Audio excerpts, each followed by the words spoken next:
Dan sekarang ini kita akan bercakap mengenai pengiktirafan dan juga pemerkasaan Universiti Kuala Lumpur. Ya, bersama kita hari ini yang berbahagia Profesor Dr. Syahrul Nizam Musa, Timbalan Presiden Akademik dan Teknologi Universiti Kuala Lumpur. Assalamualaikum. Waalaikumsalam warahmatullahi wabarakatuh. Ceria pagi ini. Prof. Baik, Prof. Bila kita bercakap mengenai pengiktirafan, pastinya untuk kita mendapatkan penarafan sesuatu universiti itu, pengiktirafan daripada pelbagai pihak cukup penting. Dan bagi UniKL pula, pelbagai faktor diterima untuk menjadi penanda aras dekat situ. Bagaimana Prof melihat UniKL melihat perkara ini sebagai satu kepentingan yang cukup wajar untuk kita fahami dan juga membantu dalam persaingan antara universiti-universiti yang ada di Malaysia? Okey, terima kasih. Untuk UniKL, kita 5 tahun yang lepas kita membuat program untuk memasuki pengiktirafan antarabangsa dan juga pengiktirafan dalaman di dalam negara. So sejak tahun 2014 hingga 2020 yang ini, so hasilnya telah berhasil pada tahun 2020 yang mana UniKL telah diletakkan di tangga ke top 300 dalam QS Asia dan juga dalam MyRA ataupun Malaysian Research Assessment Initiative Assessment by KPT, Kementerian Pendidikan Tinggi. So kami telah mendapat satu the most improved university dalam research tahun 2020. Tahniah. Dan juga UniKL juga menjadi top Islamic Finance Institution world number 6. Number 6. Dan yang terakhir kami di Times Higher Education, UniKL menjadi top 10 universities in Malaysia. Di dalam Times Higher Education World University Ranking untuk tahun 2021. So itu adalah kejayaan-kejayaan yang UniKL telah terima. Kenapa kami memasuki penarafan ini? Ini adalah untuk memberikan public impression yang baik dan juga meningkatkan kualiti di Universiti Kuala Lumpur. Untuk makluman, Universiti Kuala Lumpur ini juga adalah beraliran Tibet. Kami menjadikan universiti ini higher Tibet untuk memberi laluan kepada para pelajar Tibet melangsungkan pelajaran di peringkat yang lebih tinggi. Okey, baik. Bila kita berbalik kepada tajuk kita hari ini, transformasi dan pengiktirafan, itu merupakan pengiktirafan dan memang kita dah sedia maklum memang yang terbaik sebenarnya UniKL. Bila kita sebut mengenai transformasi pula, apa transformasi yang dilakukan oleh pihak UniKL dan apa plan jangka panjang dan juga jangka pendek? So Universiti Kuala Lumpur kita membuat berbagai inisiatif untuk menghasilkan outcome yang telah saya sebutkan tadi. So asas kepada plan transformasi Universiti Kuala Lumpur adalah berasaskan kepada 4 protokol ataupun kami namakan protokol ataupun strategic trust. Yang pertama adalah kita menghasilkan university experience kepada para graduan. Nombor 2, kita menekankan kepada academic excellence. Kemudian ketiga, kita menghasilkan program graduan life success enhancement. Maksudnya sebagai graduan dia bukan berada di Universiti Kuala Lumpur saja, tetapi kita kena memastikan selepas dia bergraduan dia ada life success enhancement. Dan yang keempat, oleh kerana Universiti Kuala Lumpur adalah universiti yang berasas, dia ditubuhkan sepenuhnya oleh MARA.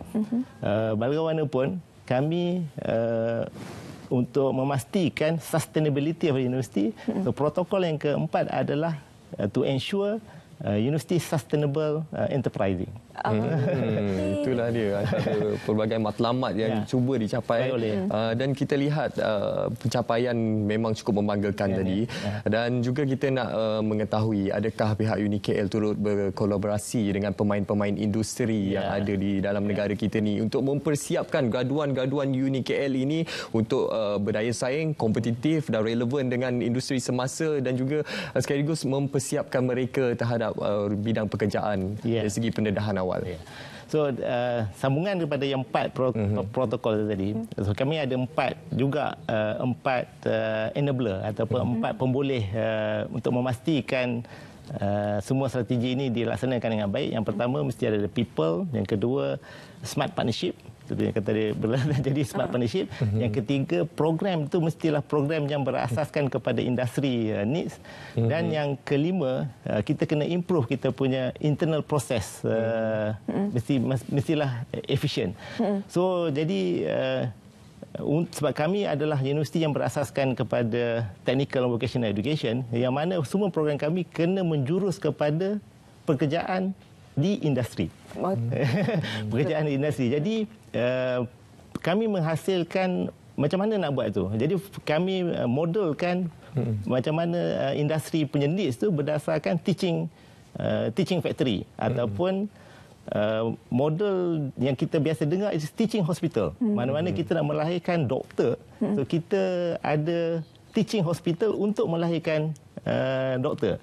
Jadi untuk melahirkan pakar-pakar ataupun engineers dan juga teknologis, so kami menghasilkan teaching factory. Yang mana factory itu berada dalam universiti supaya para pensyarah dan juga para pelajar dapat mengaplikan knowledge dan skill yang dia belajar di dalam classroom. Faham? Itu salah satu inisiatif yang dilakukan oleh pihak UniKL. Apa lagi sebenarnya perancangan ataupun yang telah dilakukan oleh pihak UniKL bagi memastikan pelajar di UniKL ini berkualiti dan mampu berdaya saing? Ya, so itulah tadi yang saya sebutkan tadi. Program kurikulum mestilah berasaskan kepada industri, keperluan industri semasa. Betul. Jadi program-program yang di UniKL ni, dia semasa curriculum development mestilah ada pekerjaan tu mesti ada dahulu. Ya, betul. Supaya pada tahun pertama, tahun kedua ataupun tahun ketiga, pelajar-pelajar telah didedahkan kepada profession itu sendiri. Sejak daripada tahun pertama lagi, supaya dia mengetahui budaya pekerjaan dan juga di peringkat yang lebih tinggi, problem solving yang berada di industri itu dia boleh apply semasa dalam final year project dia dan juga assignment dan case study yang dibuat di dalam kurikulum.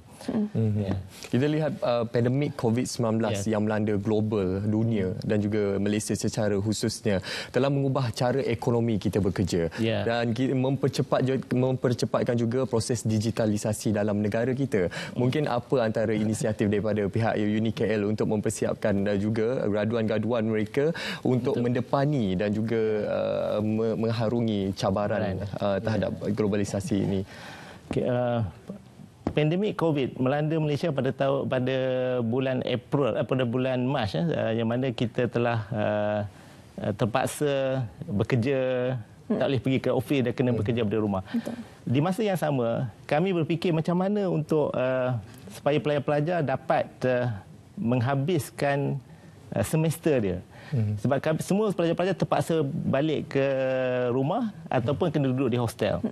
Jadi dalam masa yang singkat, kami transformkan pendidikan secara face to face kepada pendidikan secara online dalam talian. Jadi kami 100% dalam talian. Even sekarang ni pun kami melakukan program secara hybrid. Cuma orang bertanya, macam mana program TVET ni nak buat secara online?